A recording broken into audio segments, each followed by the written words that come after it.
In this episode, we ride down some more amazing valleys, explore some magical lakes, and climb another 5,000 metre pass. We encounter some unexpected water crossings, one of which claims several bikes, and one we decide to detour around.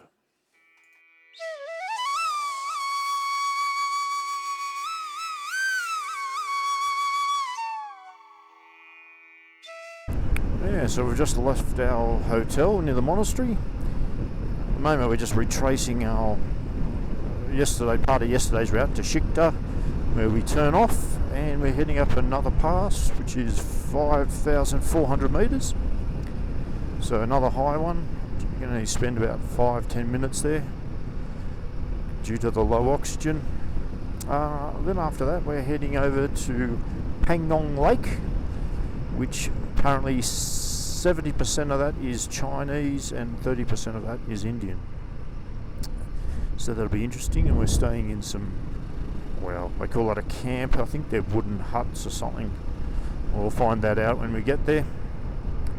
Another beautiful day, if nothing a bit warm. We had a fair bit of rain overnight, which is good that we're in the hotel. But yeah, we'll see if that affects anything. Where we're heading to tonight up at Pangong Lake is like 4,800 metres above sea level, or maybe a bit less than that, and Lay is 3,500. So it'll be interesting to see how we all go with the altitude, because we've gone up high passes but we've only spent brief periods of time there, whereas tonight we'll actually be sleeping there, so it could be a very, very different ball game. Interesting to see. Yeah, straight ahead there is that pass we came down yesterday. You can just make out the roads. Oh, hopefully you can make out the roads coming down. It was awesome. You could just see the whole valley in front of you. It was like 25 kilometres of descent down. But we're going up a different pass today.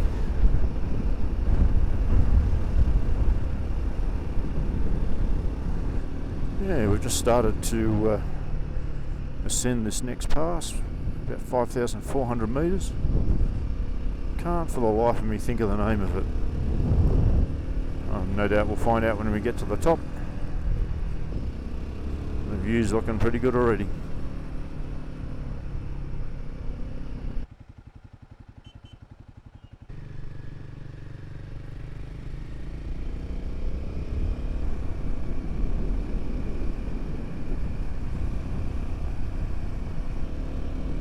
I guess that's the road up there we're looking at.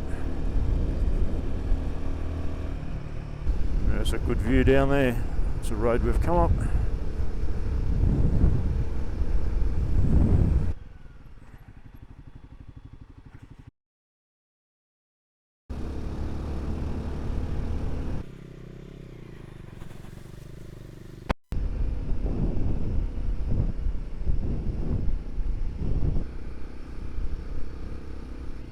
We're just coming up to Chengla Pass, although La means pass, so that's Cheng Pass, but you know what I mean.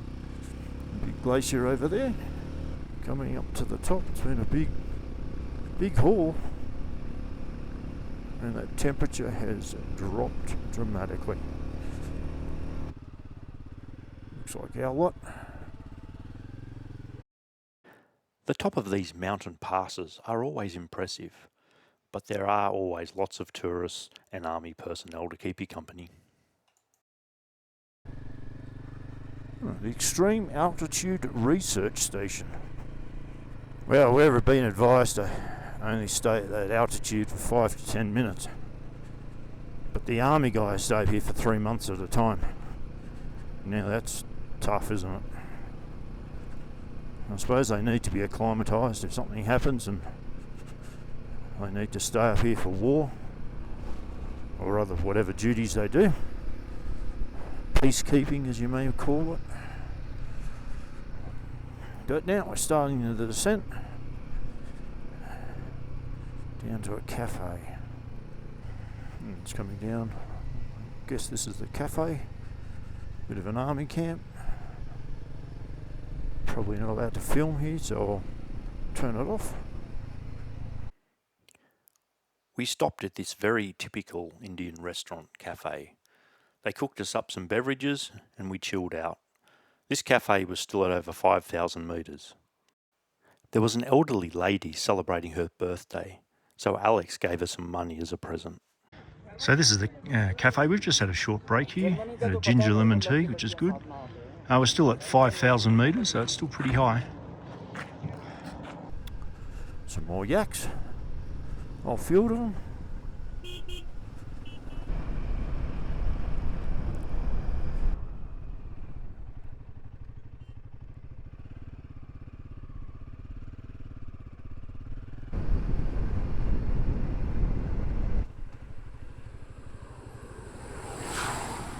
There's a lovely little lake over there.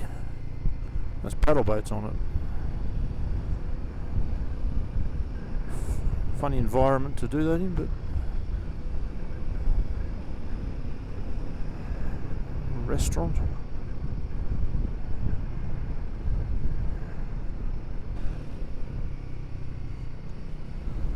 Oh, what a beautiful view down the valley, the river running through it.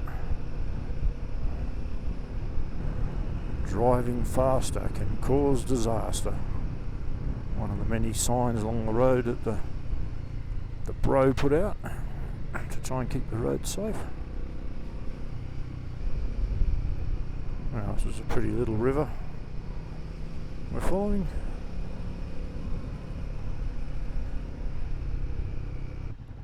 We've just come across a little river crossing. I'm going to give myself space in case someone stops.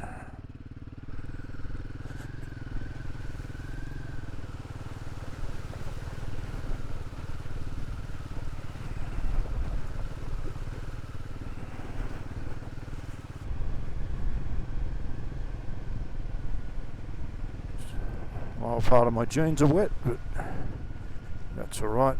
I'll dry out in no time. Full credit here to Erwin, who's riding two up with his daughter, Anila. They're doing a great job.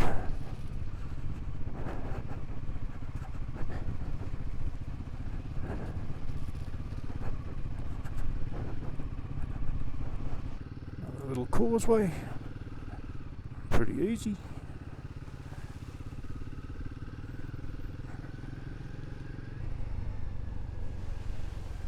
Slowing down and lifting my legs up for that one. Well, that's one way to wash your car.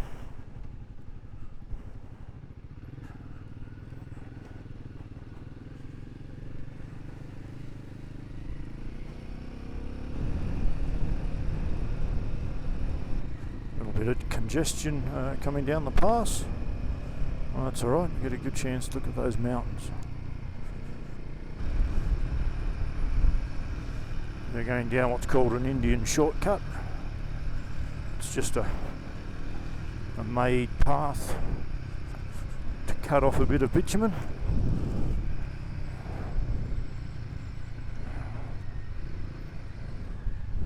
Managed to get past a few trucks. Come on, Colin. Good look at the town there.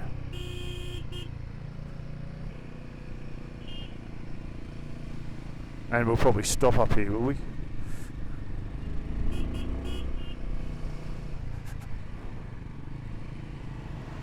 We'll do all this and then Shiver will pull over.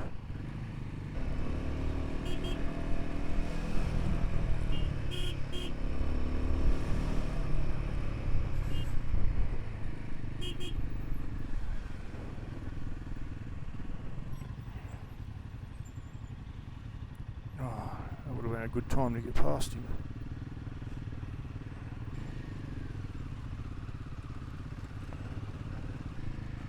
Oh, I've had some real congestion coming down this path.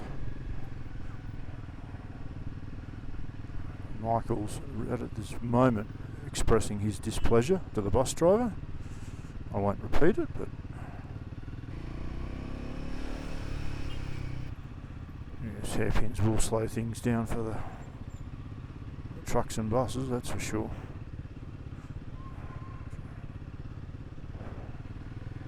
Big military area down there, as you can see. Big army convoy too, we've got to contend with. Though they're turning off, by the time we get there they'll be off the road. This is the little village at the bottom where potentially we're having lunch. Yeah, I knew it. Overtake all the cars and then pull off. Yes. As you do. I'm going to go up there and do a U-turn.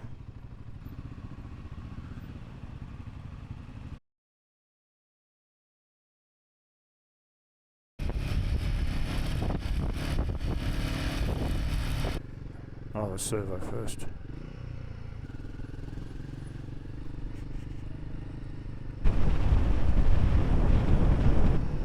What a pretty little village.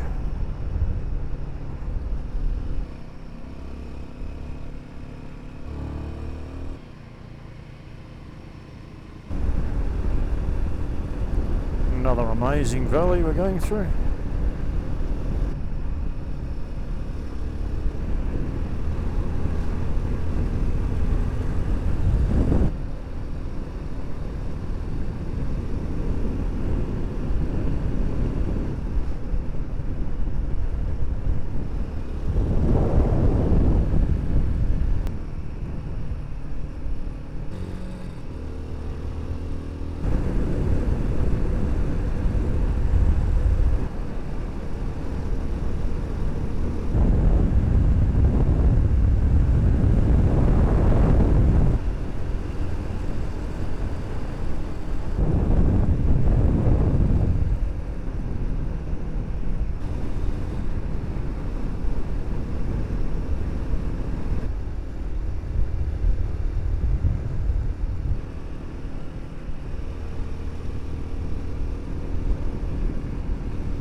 Well, there's our first glimpse of the lake down there.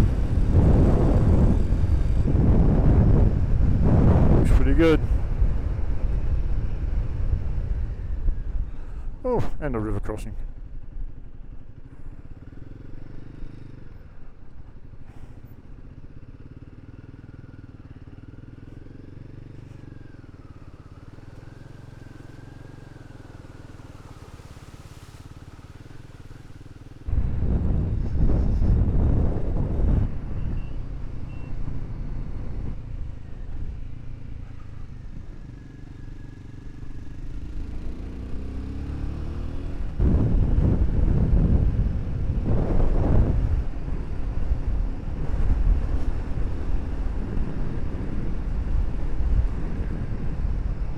Village of Lukong on the lake. Selfie point. That's hilarious.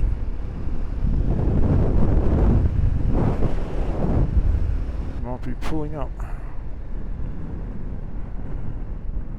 So here we are at Pangong, Lake Pangong. Just overlooking it.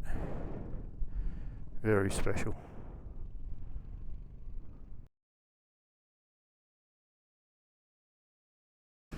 Well, just had a quick look at Pangong Lake. Had a walk down it. Close look at it. Very, very nice. Now we're just going to basically head to our accommodation. Apparently there's a river crossing along the way.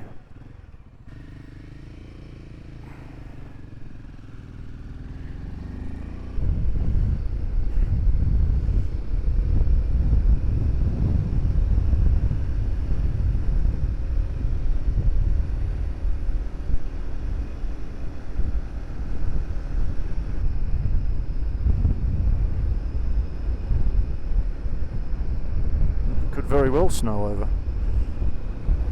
And the view just keeps getting better with every corner we take.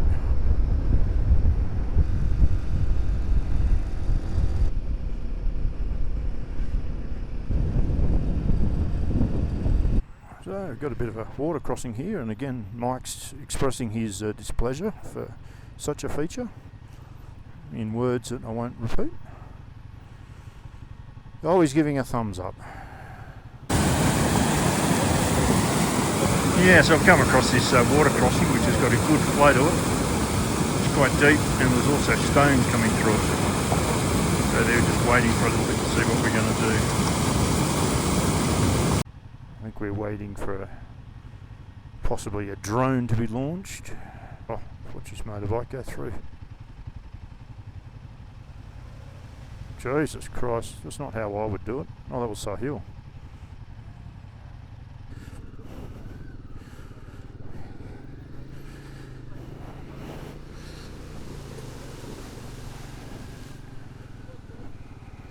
I'll tell you about it tonight. Ooh, go Rolfie, baby. So here we go. Problem with hitting it at too much speed though. I know it seems like a good idea, but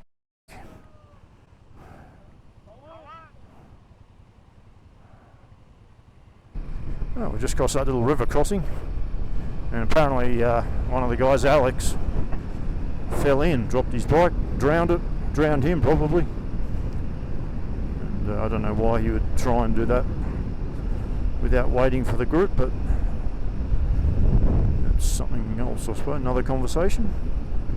I've been through way worse than that, and the views just keep getting better. There's a sign there that says dial 112, and it's for all fire and accidents, 112. But it's also the tourist helpline. So I wonder if you could ring up and ask to book a hotel somewhere, what they would say. Probably send out a SWAT team or something. Another little crossing here. Creek crossing, whatever you want to call it here. It's good flow, but it's not deep. Doesn't look like much trouble.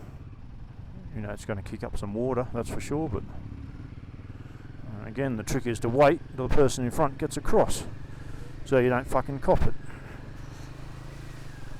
And when they stop, people keeping their feet up, it probably doesn't matter now.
Water tanker, it's actually in the water. Wow, that's very nice. I might take a shot of that.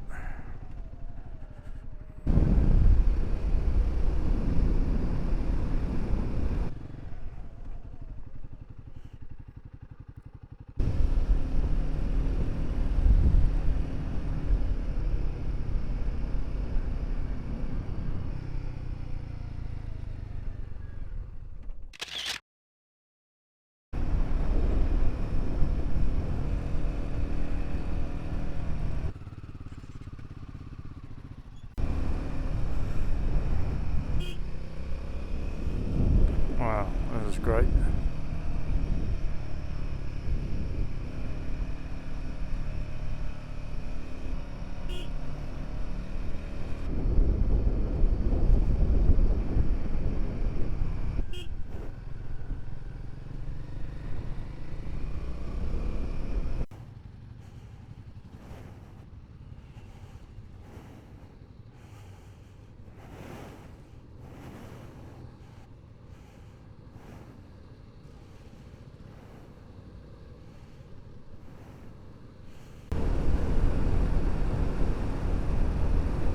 And there's a bike over the edge by the look of it.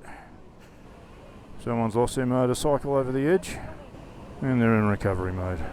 Well, that's got to piss you off, wouldn't it?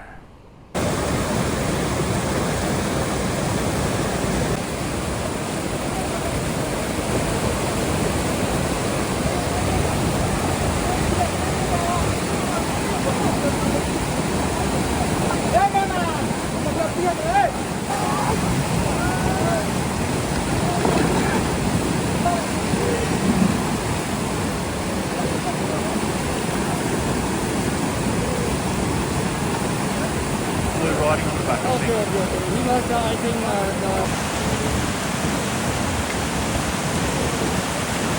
Well, the decision has been made by the road captains to not cross that causeway. I think seeing that bike over the edge may have freaked them out and didn't want us then in the same predicament. Look, personally, I didn't think it looked any worse than the first one we crossed, but look, it's their call, it's their tour. I'm not going to argue with them. So we're heading down towards the lake, and there's a track there, and it looks like some bikes have passed through. And the advantage with that is, of course, is the water spreads out on a greater area, so it'll be more a wider crossing, or crossings probably, but it won't be as deep and that. But going down in the lake, one would expect it's going to be rocky and sandy, so might bring its own challenges. Anyway, we get to go closer to the lake.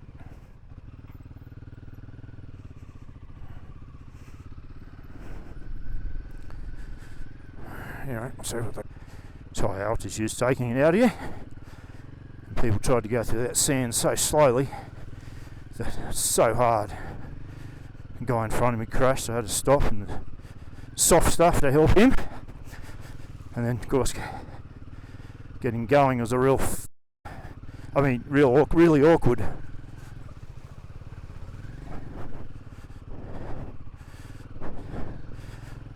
Hang on, just wait here for a minute.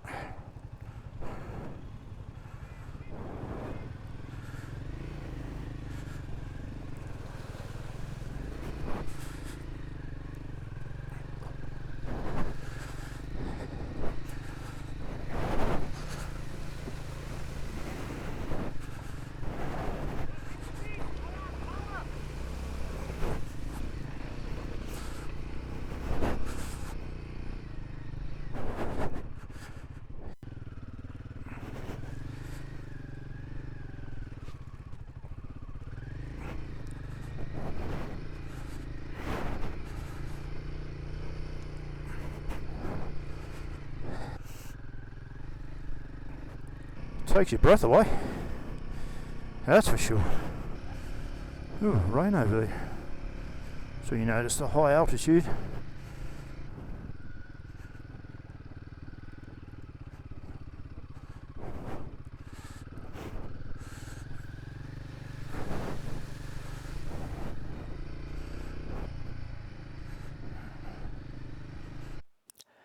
The accommodation for tonight at Pangong Lake was basic, but it was comfortable, and the views were amazing.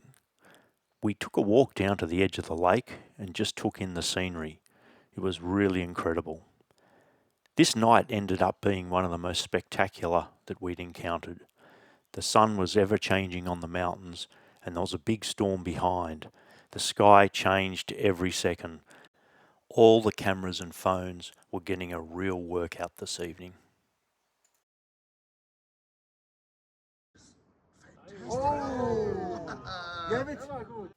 It was a cool night, and we went to the kitchen and had a nice warm meal. It was a great end to the day. In the next episode, the water crossings continue, but the landscape changes dramatically. It is now more open deserts. But the day is really about Lingla, the highest motorable pass in the world.